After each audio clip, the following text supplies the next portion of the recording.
The kingdom of God was breaking through in a way that required a new mindset, a new way of looking at relationships with people they meet during their daily lives, from the brother to the enemy.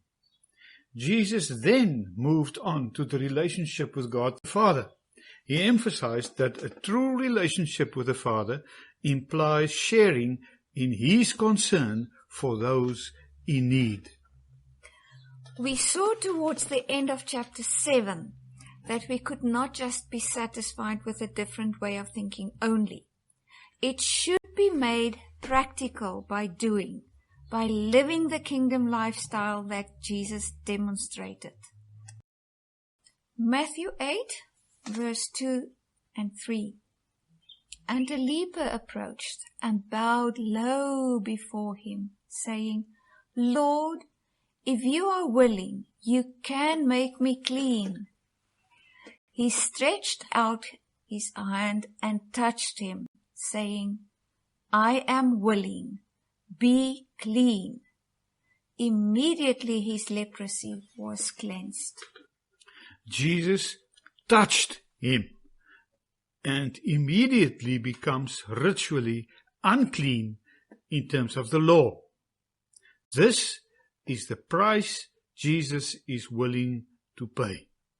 It is as if he stretches out his hand in such a way that the disciples would see him touch the unclean. He reaches out to the unacceptable in society. With this demonstration, it is as Jesus says, look here, this is how you do it. Matthew makes an editorial comment in verse 17 that helps us to understand these two chapters well. This was to fulfill what was spoken through the prophet Isaiah. He took up our infirmities and carried our diseases. Jesus exchanges his life for ours and ours for his. This will finally come to fruit on the cross. For now, there are two themes we will see in chapter 8 and 9. The people Jesus reached out to, the rejected, despised, and even hated. The way he reached out to them, by touching in compassion and love. In following Jesus in ministry, the focus is not on the miracle of healing first of all, but on the category of people we draw into our lives and the compassion with which we do it. Let us look at more examples in these chapters. A Roman officer's servant, very junior soldier, the hated enemy. Contact with the pagan officer would make Jesus unclean and unpopular. Many who were sick. Sickness was seen as ritually unclean. Jesus becomes unclean. 2 demon-possessed men. Jesus becomes unclean. The paralyzed young man, not first of all in need of healing, but in need of forgiveness. Why? Something else must have been terribly wrong with him. The crippled and paralyzed were not even allowed in the temple, as they were permanently unclean. Again, Jesus becomes unclean. The despised tax collector, who was rejected and hated by all, unclean through handling Roman coins, a traitor to his own people and working with the corrupt Sadducees. Jesus eating with him in his home, that made Jesus become unclean.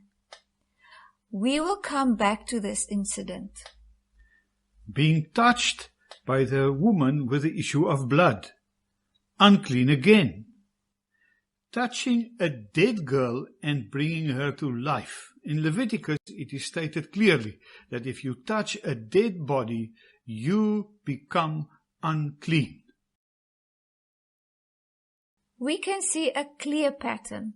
In all of the examples, Jesus goes against the traditional ways, against his own cultural ways and religion, to reach out to the despised, the rejected, and the hurt people, those who are pushed away by society.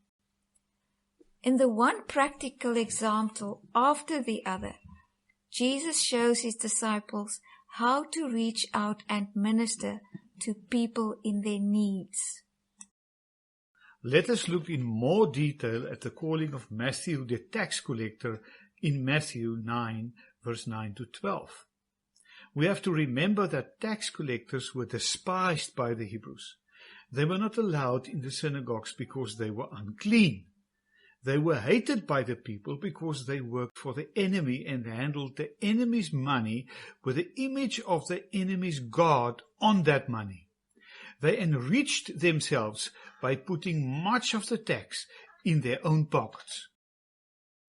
We read from Matthew 9, verse 9 and 10. As Jesus went on from there, he saw a man named Matthew sitting at the tax collector's booth. "Follow me," he told him. And Matthew got up and followed him. While Jesus was having dinner at Matthew's house, many tax collectors and sinners came and ate with him and his disciples. I know people always wonder how we can say that all the disciples, with the exception of Peter, were teenagers. Could Matthew be a tax collector and still be a teenager? Yes, because like all other trades, this also ran in families. The younger children of a tax collector help their father collecting tax. The sons could, for example, go to a fishing boat and count off the fish that should go to the Romans. The older sons could sit in a booth collecting the toll that should be paid to pass. In verse 11, we read about the Pharisees who had questions about Jesus and his disciples eating with these unclean sinners. Verse 12 and 13. On hearing this, Jesus said, "It is not the healthy who need a doctor, but the sick. But go and learn what this means. I desire mercy, not sacrifice." This is a quotation from Hosea 6, verse 6. The Hebrew way of communicating is by quoting a phrase from the Old Testament, but the actual answer is the whole context of that phrase. So, if Jesus' request is to go and learn, it is also for us, as his disciples, to go and learn.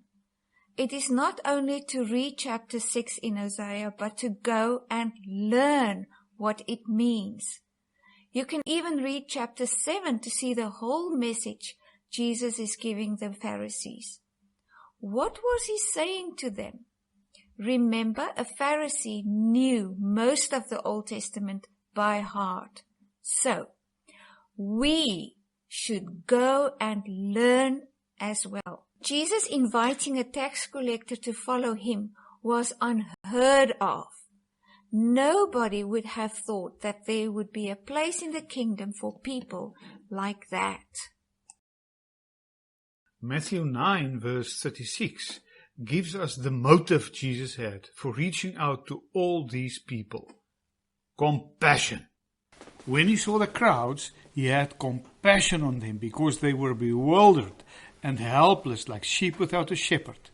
Then he said to his disciples, "The harvest is plentiful, but the workers are few. Therefore, ask the Lord of the harvest to send out workers into his harvest." He had a deep and burning compassion for the helpless, broken, and bewildered people, for those who had been pushed to the edge of society. In them, he does not see brokenness, but the potential of a harvest. Through prayer, he wants to draw his disciples into the kingdom work of bringing in this harvest. We have some questions for discussion. Think carefully before you answer. You have to know Jesus' heart, his compassion, in order to understand. First, who are the despised and rejected and hurt in your society? Who is the traditional enemy of your culture? Second question, how are you following Jesus in reaching out to touch the despised, rejected, and even the enemy? And last question, are you willing to pay the price? If you follow Jesus, you will